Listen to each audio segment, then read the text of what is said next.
So the hand unit, I'm using a permanent magnet, this is 1,200 pounds, and I have an armature and with a spring, a tension spring. This is react as a solenoid linear motor and pushes upward. The kinetic energy pushes upward, where the actuator to push it back to the coil that's in the back. I didn't apply the coil yet because I'm waiting for this to cure. I have aluminum for this piston. This just reacts as a piston. I have aluminum base around here. I have copper spun around here, which is AWG. I have two pairs, as far as 2 pairs of coil, and I have iron flux for the exterior.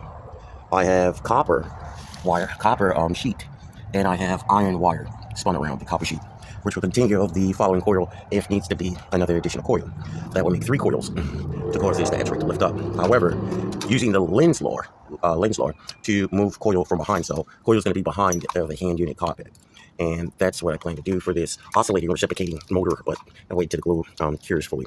And this tension spring is to react as a reduction against the frontal push. So while it oscillates, the real intensity should be felt behind as to move it that way towards it. And I plan to use, I don't know, either starting at 20 hertz per second, 20 hertz, and probably can end anywhere from 828 hertz of speed. So, or I could continue to 20,000 hertz or 40,000 hertz.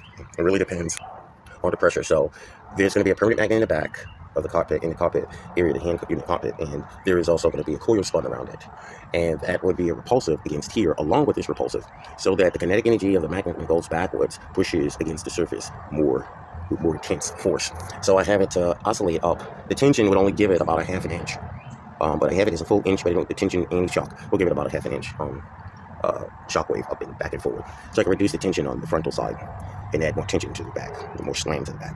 So my name is Jermaine Morton, and still creating the gauntlet. This is a different type from the electrochemical battery one, and I'll be back to be